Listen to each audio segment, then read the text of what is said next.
Hello everybody, I am C S Ishika Agarwal and आज के lecture में हम स्टार्ट करने वाले हैं हमारा topic number 10 which is logical sequence test. This is also very easy chapter. इसमें आपको कुछ ना कुछ सीक्वेंस में नंबर्स को जमाना रहता है। ठीक है, बहुत आराम से ये टॉपिक समझ में आ जाने वाला है। बट टॉपिक 10 स्टार्ट करने से पहले हम थोड़े होमवर्क क्वेश्चंस डिस्कस करेंगे जो हमने लास्ट टॉपिक के दिए थे आप लोगों को। लास्ट टॉपिक कौन सा था मैम? मैंने एनालॉजी कल की क्लास में हमने खत्म किया था और एनालॉजी के कुछ क्वेश्चंस आप लोगों को होमवर्क दिए थे। ठीक है, बहुत सारे लोगों का मुझे तुरंत से होमवर्क आ गया था, क्लास खत्म नहीं हुई थी उससे पहले ही होमवर्क आ गया था।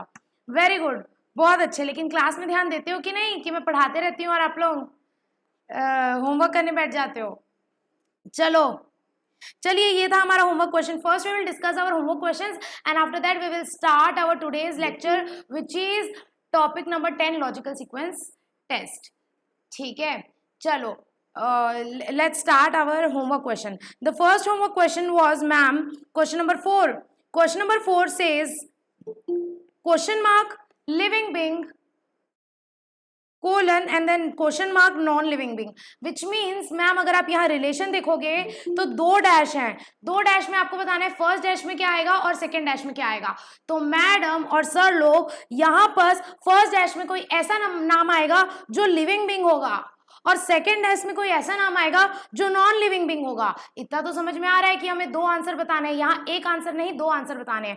फर्स्ट आंसर ऐसा होगा जो लिविंग बीइंग होगा और सेकेंड आंसर ऐसा होगा जो नॉन लिविंग बीइंग होगा। तो अब ऑप्शन में आपको चेक करना पड़ेगा ऐसा कौन सा living being and non living being है। तो फर्स्ट वर्ड जो होगा वो लिविंग बीइंग होना चाहिए और सेकेंड वर्ड जो होगा वो नॉन लिविंग बीइंग होना चाहिए। So ma'am plant and animal, plant living being है क्या? The answer is yes. Animal है क्या? The answer is yes. तो ये तो नहीं हो सकता, इसमें तो दोनों लिविंग बीइंग है। First one should be living being, second one should be non living being. Second human and plant, human living being है यस। इंसान प्लांट लिविंग बीइंग है जी हाँ, प्लांट सांस लेता है, plant is also living being. So ये भी नहीं होगा क्योंकि इसमें दोनों लिविंग बीइंग है। Next plant and sky, plant living being है? The answer is yes. Sky living being है? The answer is no. Yes. So the correct answer will be option number C. अब D भी check कर लो मन की तसल्ली के लिए, ह्यूमन और एनिमल, क्योंकि दोनों लिविंग बीइंग है तो ये भी नहीं होगा। The correct answer is C. सब कोई चैट बॉक्स में करेक्ट आंसर बता रहे हैं। सबसे पहले वेदिका ने करेक्ट आंसर दिया, आशीष ने दिया, सबने very good. Plant and sky is the correct answer which so with this question number 4 is done. Let's moving towards next homework question which is ma'am flow colon river double colon stagnant question mark.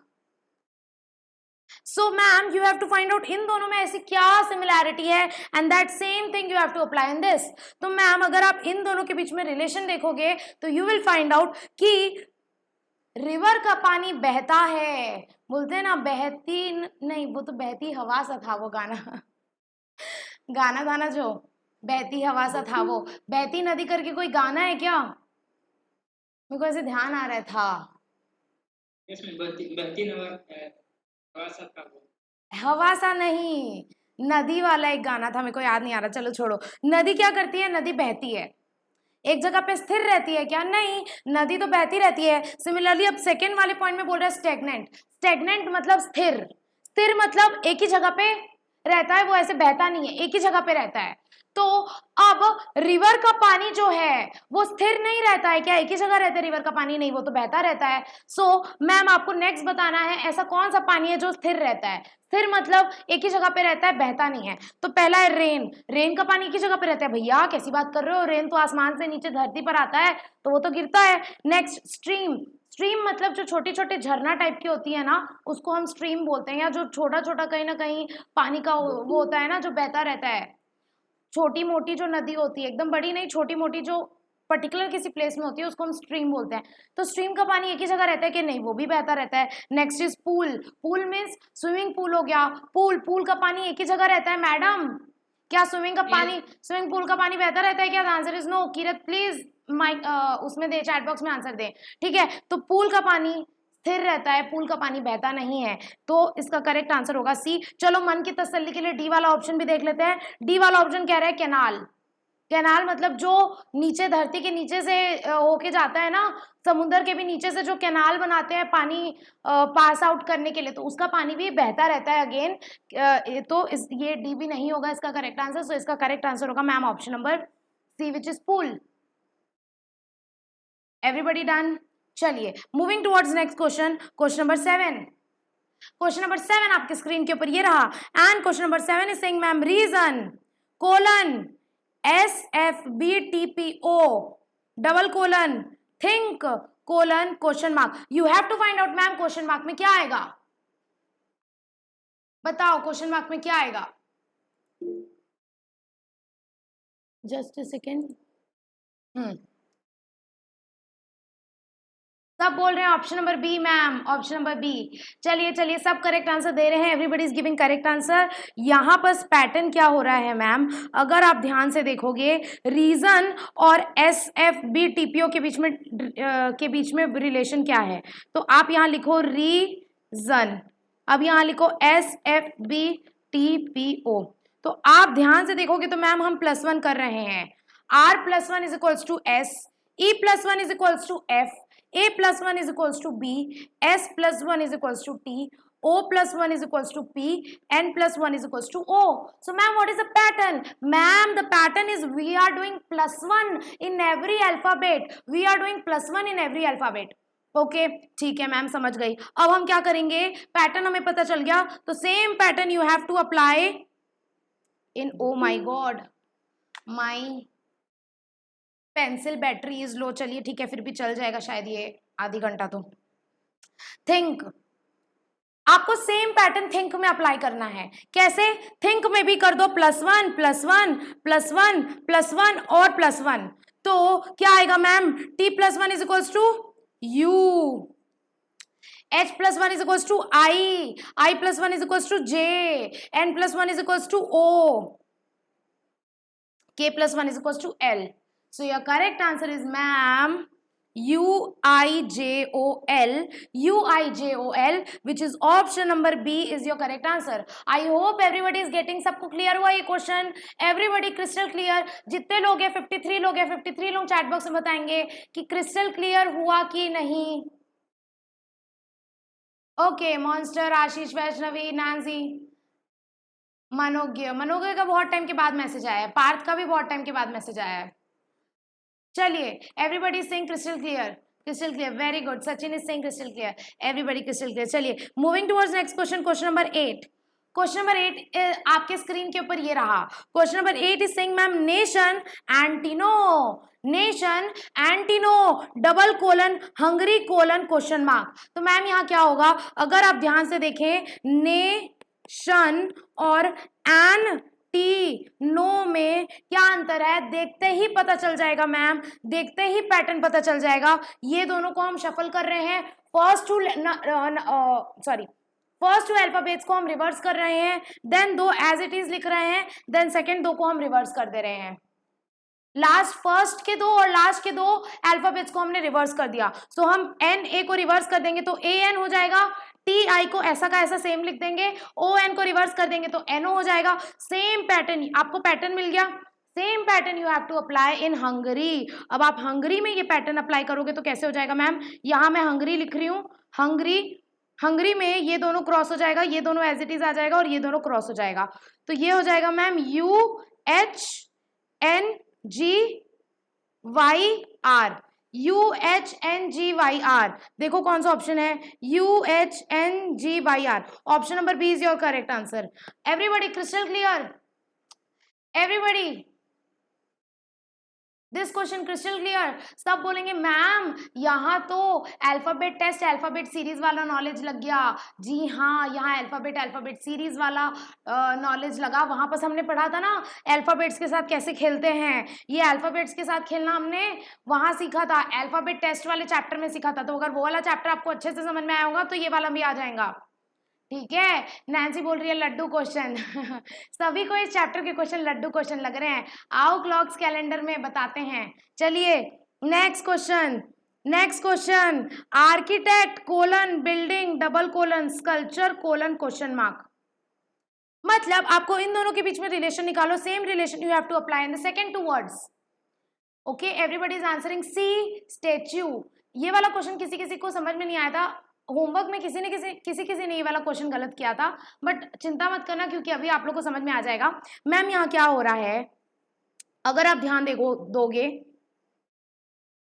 Architect क्या बनाता है, architect building बनाता है। निधि, Y so let, इतना late क्यों आए आप? कल से टाइम पे आइएगा। आर्किटेक्ट क्या करता है, आर्किटेक्ट बिल्डिंग बनाता है, ठीक है। वैसे ही स्कल्प्टर क्या करता है, नाम से ही समझ में आ रहा है मैम, स्कल्प्टर जो होता है ना वो स्टैचू बनाता है। अलग अलग स्टैचू देखे हो ना, जैसे स्टैचू ऑफ लिबर्टी, कहाँ है स्टैचू ऑफ लिबर्टी?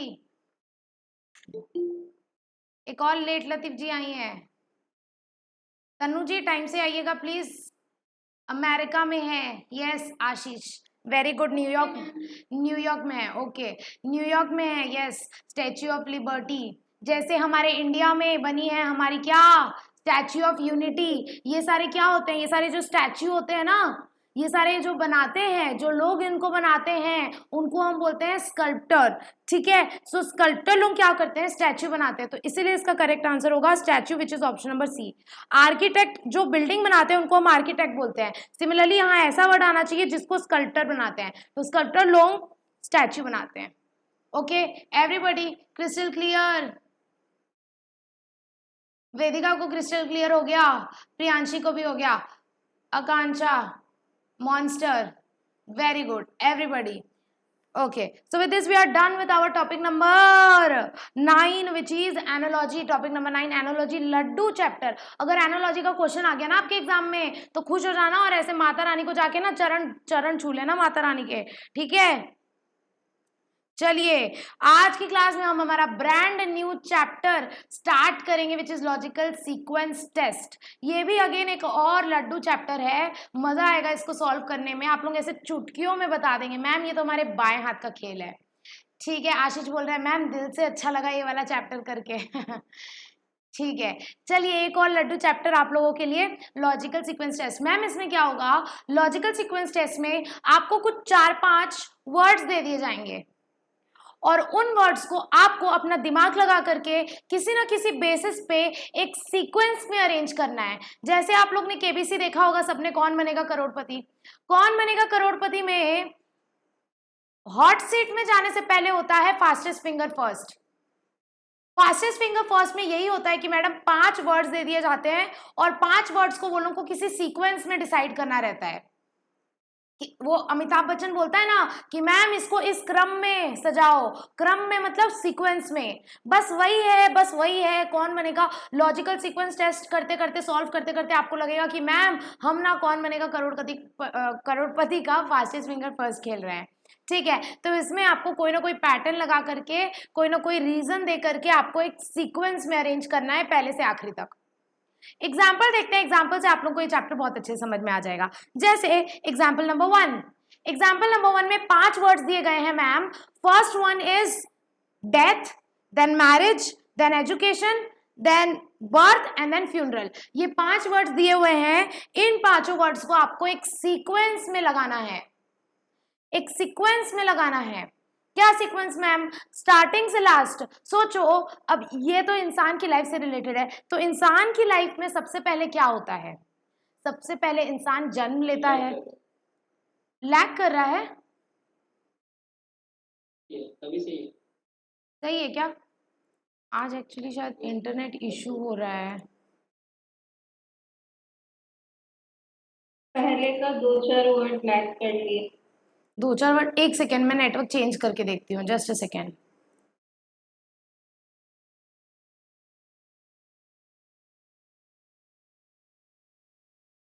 अभी ठीक है क्या? यस मैम, अभी ठीक है ना? हाँ ठीक है, दोबारा से लैग करेगा तो बताना मुझे, ठीक है। चलिए Okay. चलिए Okay. चलिए अब बताइए, इंसान की लाइफ में सबसे पहले इन पांचों में से क्या होता है? आपको इसको एक सीक्वेंस में अरेंज करना है। प्लीज चैट बॉक्स में बताइए, आपको इसको एक सीक्वेंस में अरेंज करना है। तो इंसान की लाइफ में जो सबसे पहले होता है वो सबसे पहले आएगा। तो अगर आप इसको सीक्वेंस में अरेंज करो तो सबसे पहले मैम बर्थ होता है, तो सबसे पहले बर्थ होता है, ये सबसे पहले आ जाएगा। बर्थ के बाद इन पांचों में से क्या होता है? हम एजुकेशन लेते हैं, तो उसके बाद एजुकेशन होगा। वेरी गुड, एजुकेशन बता रहे हैं तन्नू और विपिन। तो सेकंड नंबर पे आ जाएगा एजुकेशन। एजुकेशन के बाद इनमें से क्या होता है मैम? डेथ, मैरिज, फ्यूनरल में थर्ड हमारा होता है एजुकेशन के बाद। नॉर्मली इंसान की लाइफ में मैरिज होता है थर्ड। उसके बाद लास्ट में इंसान है, एक ना एक दिन सबको मरना है, तो लास्ट में डेथ, और डेथ के बाद होता है फ्यूनरल। सो ये आपका सीक्वेंस हो गया। तो सबसे पहले आ जाएगा मैम फोर्थ नंबर। तो अरे इसका आंसर दे दिया क्या मैंने? चलिए, इसका आंसर होगा डी, ये वाला सबसे पहले आ जाएगा फोर्थ नंबर, फिर आ जाएगा थर्ड नंबर, फिर सेकंड नंबर, फिर first number, and then last में फिफ्थ नंबर। तो ये सीक्वेंस में हमने अरेंज कर दिया। The correct answer is ma'am D. Everybody crystal clear? Manpreet is saying crystal clear. So इसमें क्या करना रहता है? लॉजिकल सीक्वेंस में आपको कुछ 4-5 वर्ड्स दे दिए जाएंगे, उन वर्ड्स को आपको एक लॉजिकल सीक्वेंस में अरेंज करना रहता है। Very good. चलिए, moving towards next question. Grass, curd, milk, cow, butter. आपको एक क्रम में अरेंज करना है इन सबको।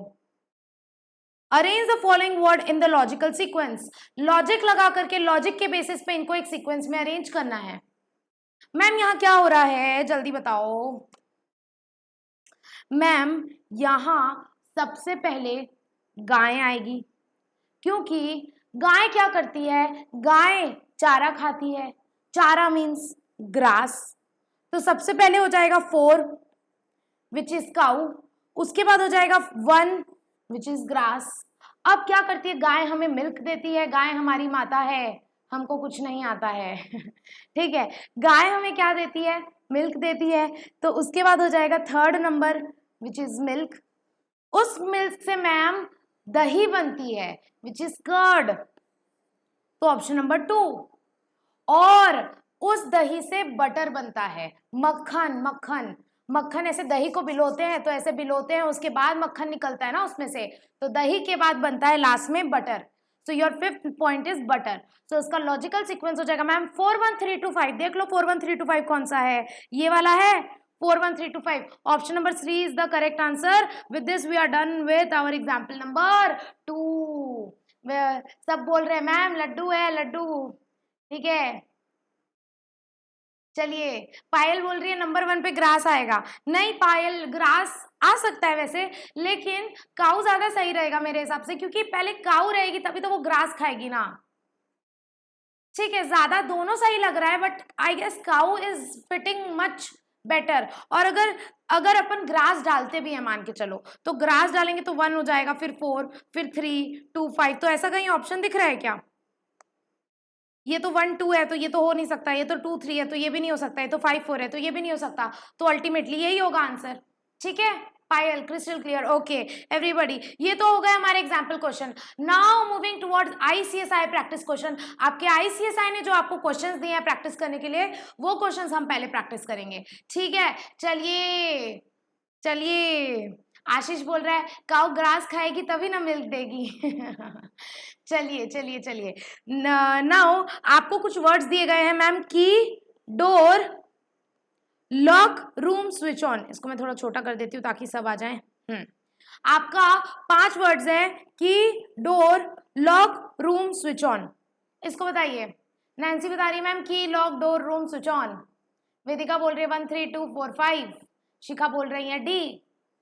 चलिए देखते हैं यहां बस क्या होगा मैम। यहां बस क्या हो रहा है, एकदम ध्यान से देखिएगा। सबसे पहले आप चाबी लेके आते हो, फिर चाबी को ताला में लगाते हो, फिर उससे ताला खोलते हो, फिर गेट खोलते हो, और फिर रूम के अंदर जाते हो, और फिर ऐसे ऐसे करके स्विच ऑन करते हो।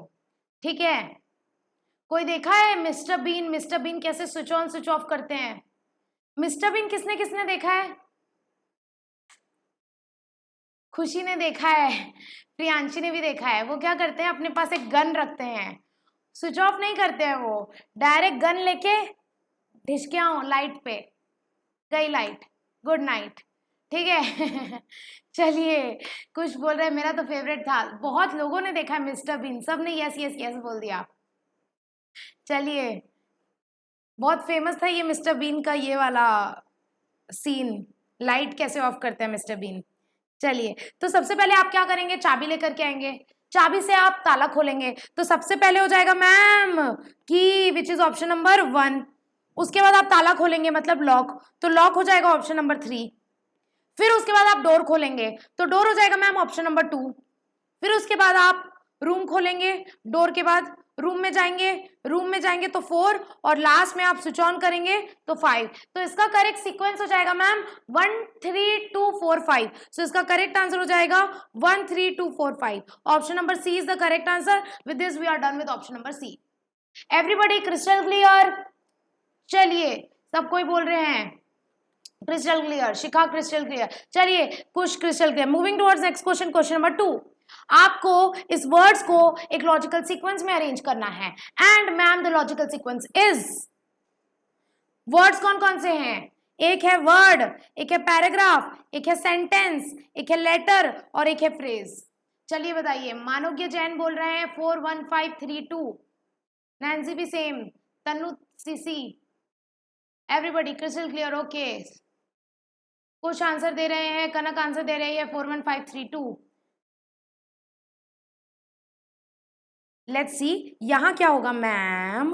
सबसे पहले हमारे होते हैं लेटर्स, लेटर्स मतलब अक्षर, अक्षर अक्षर लेटर, तो सबसे पहले हो जाएगा हमारा ऑप्शन नंबर 4।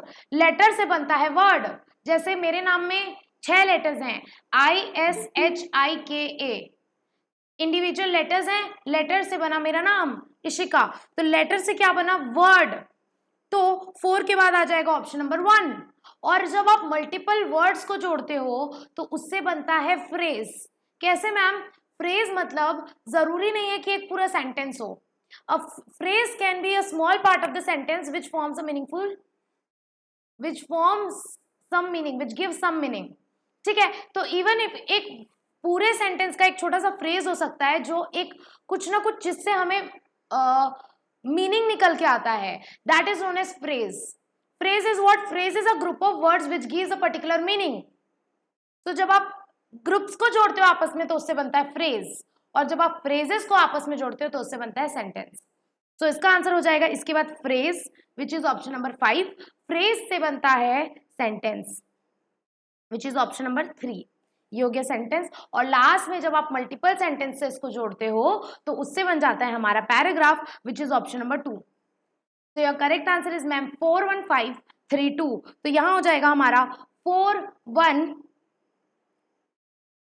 ये 41352 है, ये नहीं होगा, ये भी नहीं होगा, ये भी नहीं होगा, 41532 option number D is correct answer.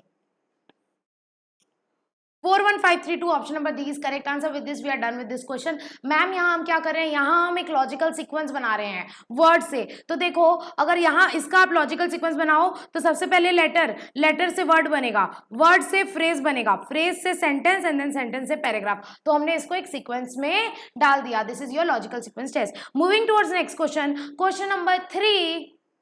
बड़ा मजा आएगा इस क्वेश्चन को करने में। पहले बोल रहा है पुलिस, पुलिस कौन है? पुलिस मामा। नेक्स्ट पनिशमेंट, जो आज आप लोग को मिलेगी होमवर्क नहीं करने की। कौन सी पनिशमेंट? गाना गाने की, ठीक है। नेक्स्ट क्राइम, जज, जजमेंट। सब कोई करेक्ट आंसर दे रहे हैं 31452, सब कोई 31452 बोल रहे हैं। तो मैम एक बात बताओ मेरे को बता दो एक बात, सबसे पहले इन पांचों में से क्या होना चाहिए? सबसे पहले इन पांचों में से क्या होना चाहिए? मैम सबसे पहले इन पांचों में क्राइम होगा, विच इज ऑप्शन नंबर 3। तो सबसे पहले 3 हो जाएगा। जब कोई क्राइम होता है तो कौन आता है? पुलिसमैन आता है अपनी बंदूक लेकर के, तो उसके बाद आएगा पुलिसमैन, ऐसे जांच पड़ताल करने आता है ना, तो फर्स्ट हो जाएगा पुलिसमैन। नेक्स्ट, अब पुलिस आ गया, केस दर्ज होगा, केस दर्ज किस में होगा? केस दर्ज होगा तो सुनवाई होगी। सुनवाई कहाँ होगी? सुनवाई होने के लिए हम कहाँ जाएंगे? जज के पास जाएंगे, कोर्ट में जाएंगे। कोर्ट में जज आएगा तो देन ऑप्शन नंबर 4, और जज देगा अपना फाइनल जजमेंट कि मुजरिम है कि नहीं वो, तो जज देगा अपना judgment which is option number 5, और आखिरी में मुजरिम को सजा मिलेगी, तो आखिरी में पनिशमेंट मिलेगी, तो आखिरी वाला हो जाएगा आपका 2। सो इसका करेक्ट सीक्वेंस हो जाएगा ma'am 3 1 4 5 2, which is option number D, 3 1 4 5 2।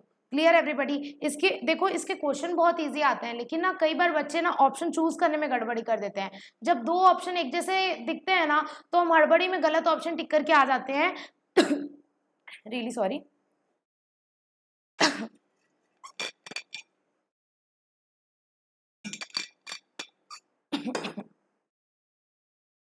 Okay हम हड़बड़ी में गलत आंसर टिक करके आ जाते हैं, बट हमें पूरा ऑप्शन पढ़ना चाहिए, और पूरा ऑप्शन पढ़ने के बाद ही आंसर टिक करने चाहिए। हड़बड़ी में दो ऑप्शन पढ़ के टिक मत करना। जैसे ये भी 3 1 4 5 2 जैसा दिख रहा है, तो हड़बड़ी में 3 1 से चालू हो रहा है, तो ए को मत टिक करके आना ना। करेक्ट आंसर पूरा पढ़ना, चारों ऑप्शन पढ़ना, उसके बाद टिक करना। Manpreeti Singh, interesting question. Okay everybody, crystal clear? चलिए moving towards our next question. Question number 4 आपके स्क्रीन के ऊपर ये रहा। Question number 4 is saying ma'am family community member locality country. Family community member locality और कंट्री, बताइए। Shikha is saying ma'am 3 1 2 4 5। अच्छा ये तो पुराने क्वेश्चन का नहीं, इस क्वेश्चन का बता रहे हो क्या? 3 1 2 4 5, अच्छा ठीक है। आकांक्षा इज सेइंग मैम पहले मेंबर आएगा। Okay very good. चलिए देखिए अब हम इसको सॉल्व करते हैं। यहाँ पर क्या होगा मैम, सबसे पहले एक इंसान जो कि मेंबर होता है फैमिली का, कम्युनिटी का, तो एक इंडिविजुअल इंसान को हम बोलेंगे मेंबर। आपस में इंसान लोग मिलके एक फैमिली बनाते हैं, जैसे हम और आप मिलके एक लॉजिकल रीजनिंग की प्यारी सी छोटी सी फैमिली बना चुके हैं, ठीक है। तो हम सब बन गए हैं एक प्यारी सी लॉजिकल रीजनिंग की फैमिली। तो आपस में मेंबर्स मिलके, हम सब कौन है? मेंबर्स हैं। मेंबर्स लोग मिलके फैमिली बनाते हैं, और मल्टीपल फैमिलीज मिलके कम्युनिटी बनाते हैं। कम्युनिटी मतलब एक प्रकार से सोसाइटी। आप देखें जैसे जेठालाल, हमारी कौन सी गोकुल धाम सोसाइटी, गोकुल धाम सोसाइटी है ना, वो पूरी कम्युनिटी है। वो अलग अलग फैमिली, जैसे जेठालाल की फैमिली, तारक मेहता की फैमिली, पोपट राम की फैमिली, जो कौन है उसका छाता, ठीक है, ये लोग सब मिलके फैमिली बनाते हैं। तो आपस में फैमिली लोग मिलके सोसाइटी बनाते हैं, विच इज कम्युनिटी कह लो, एक ही बात है, ठीक है। जेठालाल किसका किसका फेवरेट है? जेठालाल बबीता जी, कुछ इससे बबीता जी, ठीक है। चलिए आगे बढ़ते हैं। अब आए क्लास में ध्यान दो, होमवर्क भेज रहा है वो, अभी होमवर्क तो मैंने दिया भी नहीं है अभी तक। चलो आगे बढ़ो। मेंबर्स लोग मिलके फैमिली बनाते हैं, फैमिली लोग मिलके मैम कम्युनिटी बनाते हैं। अब कम्युनिटी मिलके आपस में लोकेलिटी बनाते हैं। अब जैसे हमारी एक सोसाइटी हो गई, अब एक लोकेलिटी मतलब समझ लो एक एरिया, एक सिटी कह लो, या फिर एक गांव, विलेज, गांव, सिटी, जो भी। तो एक लोकेलिटी मतलब एक एरिया में मल्टीपल कम्युनिटीज रहती हैं, तो कम्युनिटी मिलके एक लोकेलिटी बनाते हैं, और अलग अलग लोकेलिटी मतलब अलग अलग एरिया, जैसे अलग अलग सिटीज मिलके पूरी कंट्री बनाते हैं। तो कम्युनिटी लोग मिलके लोकेलिटी बनाते हैं, और लोकेलिटी लोग मिलके कंट्री बनाते हैं। तो इसका फर्स्ट हो जाएगा ma'am member, which is option number 3, then हो जाएगा family which is first, then community which is second, then locality which is fourth, and then country which is 5। So इसका करेक्ट आंसर हो जाएगा मैम 3 1 2 4 5। तो इसका हो जाएगा option number A which is 3 1 2 4 5। Crystal clear everybody? Crystal clear everybody? With this we are done with question number 4. CCM, very good, very good, very good, very good, very good, सबको clear हो गया। कोई नए नाम भी दिखाओ भाई, आज थोड़े ज्यादा लोग आए हैं। ऐसा कौन है जो चैट बॉक्स में आंसर नहीं देता है अभी तक? उसका मैं नाम पकड़ पकड़ के बुलाऊंगी अब। श्वेता आंसर नहीं देती है चैट बॉक्स में, ठीक है। बाकी सब देते हैं क्या? निधि आंसर नहीं देती है चैट बॉक्स में। चलो लेट्स सी क्रिस्टल क्लियर सबको। Moving towards our next question. Next question, question number 5 आपके स्क्रीन के ऊपर ये रहा। Arrange the following word in a meaningful sentence, in a meaningful sequence. सबको इसका आंसर दे रहे हैं 2 4 1 5 3। Nagesh is saying 2 1 3 2 1 2 4 1 5 3। Hemal is saying 2 4 1 5 3। Okay, very good. चलिए लेट्स सी इसका करेक्ट आंसर क्या होगा। यहां पर दिया हुआ है poverty, population, death, employment, sorry unemployment, disease. तो मैम आपको देखना है कि सबसे पहले क्या हो रहा है और उस वजह से फिर क्या हो रहा है। तो आपको एक सीक्वेंस में इसको डिसाइड करना है सबसे पहले क्या होता है। तो अगर आप ध्यान दें मैम, तो हमारी कंट्री में जो भी दिक्कत है, अल्टीमेटली जो पॉवर्टी की दिक्कत है वो अनएम्प्लॉयमेंट की वजह से है, और अनएम्प्लॉयमेंट पॉपुलेशन की वजह से, क्योंकि हमारी कंट्री की आबादी ही इतनी ज़्यादा है। अगर आप इकोनॉमिक्स पढ़े होंगे तो इकोनॉमिक्स में आप लोग ने पढ़े होगा कि हर चीज की, हर प्रॉब्लम में इंडिया की मेन रीजन है पॉपुलेशन। पॉपुलेशन इतनी ज्यादा है, जैसे अभी कोविड में इतनी पॉपुलेशन है हमारी कंट्री में कि इतने लोग एक साथ कोविड अफेक्टेड हो गए, उतने हॉस्पिटल ही नहीं है, उतने ऑक्सीजन ही नहीं है, उतनी मेडिसिन ही नहीं है, इसीलिए तो शॉर्टफॉल हुई। तो मेन हमारे कंट्री की दिक्कत है पॉपुलेशन। तो सबसे पहले हो जाएगा population, which is option number 2। Population की वजह से क्या होता है, अनएम्प्लॉयमेंट। क्यों? क्योंकि लोग जितने ज्यादा रहते हैं तो उतने अनएम्प्लॉयड रहते हैं। क्यों? क्योंकि जॉब्स तो लिमिटेड है। अब एक काम करने के लिए वैकेंसी तो उतनी ही है, ज्यादा लोग होंगे तो क्या 2 लोग काम करेंगे, 2 लोग अनएम्प्लॉयमेंट रहेंगे, 2 लोग अनएम्प्लॉयड रहेंगे। हिंदुस्तान में कितने सारे लोग अनएम्प्लॉयमेंट से जूझ रहे हैं, स्पेशली छोटे छोटे एरियाज में। ठीक है, तो पॉपुलेशन की वजह से अनएम्प्लॉयमेंट होती है, विच इज ऑप्शन नंबर 4। और क्योंकि लोग बेरोजगार रहते हैं, बेरोजगारी की वजह से लोग गरीबी में जाते हैं, और जो गरीबी होती है उसको हम बोलते हैं पोवर्टी। पोवर्टी मीन्स गरीबी। जो लोग बिलो पोवर्टी लाइन रहते हैं उन लोग के पास खाने को दाल चावल तक नहीं रहता है। ठीक है, सो अनएम्प्लॉयमेंट की वजह से होती है पोवर्टी। पोवर्टी मतलब गरीबी, तो उसके वजह से हो जाएगा 1। और पोवर्टी की वजह से मैम, क्योंकि हम स्टैंडर्ड ऑफ लिविंग मेंटेन नहीं कर पाते हैं, हम एक अच्छे एनवायरनमेंट में नहीं रह पाते, हम गंदगी में रहते हैं, हमारे पास पैसे नहीं रहते, हम गरीबी में रहते हैं, कुछ बीमारी हो जाती है तो हमारे पास पैसे नहीं, हम डॉक्टर के पास नहीं जा सकते। पॉवर्टी की वजह से इन दोनों में से पहले क्या होगा, डिजीजेस बढ़ते हैं, कई बीमार लोग इलाज नहीं करवा पाते हैं, इसीलिए डिजीज की वजह से इंडिया का जो डेथ रेट है वो बढ़ रहा है। क्यों? क्योंकि अल्टीमेट रीजन है कि इंडिया का पॉपुलेशन इतना ज़्यादा है, इसी वजह से इंडिया में जो डेथ रेट है, जो पूरा ऑल ओवर इंडिया का जो सर्वे किया हुआ डेथ रेट है वो बढ़ता है हमेशा, वो बहुत ज़्यादा है कंपेरेटिवली। सो क्यों ज़्यादा है? पॉपुलेशन की वजह से। पॉपुलेशन की वजह से अनएम्प्लॉयमेंट होती है, अनएम्प्लॉयमेंट की वजह से गरीबी बढ़ती है, पॉवर्टी होती है, और उस वजह से डिजीजेस फैलते हैं तो डेथ होती है। ठीक है, इंडिया में इतनी ज़्यादा डेथ क्यों हुई? क्योंकि हमारी इंडिया की पॉपुलेशन इतनी ज़्यादा है, इसीलिए कोविड की वजह से इतनी डेथ हुई। और लेकिन उतनी फैसिलिटीज़ नहीं होती, मेडिकल फैसिलिटीज़ है ही नहीं जितनी पॉपुलेशन है। लोगों को बेड मिलना, मतलब ऐसे बेड तक नहीं मिल रहा था। जब मार्च अप्रैल में सेकेंड वेव आया था अप्रैल में, तब तो ऐसे गिरी से गिरी हालत हो गई थी कि लोगों को एक एक बेड के लिए, एक एक ऑक्सीजन के लिए लोग तरस गए थे। तो ऐसा क्यों हुआ? ये पॉपुलेशन की वजह से होता है। तो इसका हो जाएगा डिजीज और लास्ट में डेथ, तो ये हो जाएगा 5 और लास्ट में 3। अपन कुछ ज़्यादा एकदम इमोशनल चले गए थे क्या? चलो ठीक है, वापस आ जाते हैं क्वेश्चन पे। इसका आंसर होगा 2 4 1 5 2 4 1 5 3। सो इसका करेक्ट आंसर हो जाएगा ma'am 2 4 1 5 3, which is option number C. With this, we are done with our question number 5. With this, ma'am, your ICSI practice questions are complete. ICSI practice questions are complete. Now we are left with our bonus practice question. But ma'am आज का समय हो गया है, तो आज की class यहीं ख़त्म करते हैं। और हमने हमारा टॉपिक नंबर 9 कंप्लीट कर लिया था, और टॉपिक नंबर 10 का हमने 7 क्वेश्चन कर लिए आज। 5 क्वेश्चन ICSI प्रैक्टिस क्वेश्चन के और 2 क्वेश्चन इसके एग्जाम्पल के।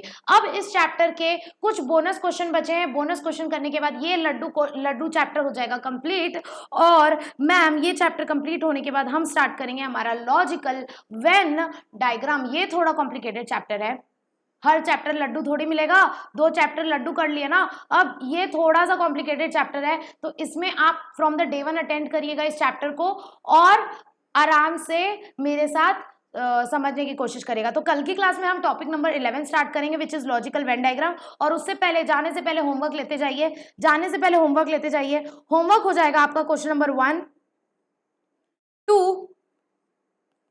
1 homework, 2 homework, 3 homework, 4 homework, 1 2 3 4 homework. Question number 1 2 3 4 बाकी सब कर लोगे? सारा कर लोगे क्या? दे दूंगी, मैं तो दे दूंगी। Yes, ma'am. पक्का कर लोगे? ऐसा मत बोलना कि मैम हमारे ऊपर जुल्म कर रही है मैम, ऐसा मत बोलना। ठीक है चलो, 5 also homework, 6 also homework, 7 also homework, पूरे बोनस क्वेश्चन होमवर्क। जाओ ऐश करो, सब कोई सॉल्व करना। बोल बोल के होमवर्क दिलवाए हो, अब तो सॉल्व करना। Question number 1 to 7 of bonus practice question homework.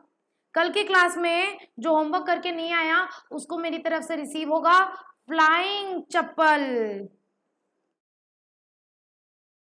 ठीक है। और कल की क्लास में हम बहुत थोड़ा कॉम्प्लिकेटेड, हाँ कल की क्लास में हम थोड़ा कॉम्प्लिकेटेड टॉपिक स्टार्ट करने वाले हैं, बट मजा आएगा, इसमें भी मजा आएगा, आराम से समझ समझ के पढ़ेंगे। Topic number 11 logical Venn diagram. With this we are ending our today's lecture, so take care all of you. अगर अभी भी आपको कोई डाउट है तो आप मेरे से बिल्कुल व्हाट्सएप में कॉन्टेक्ट करके पूछ सकते हैं। Okay, so take care all of you, bye bye.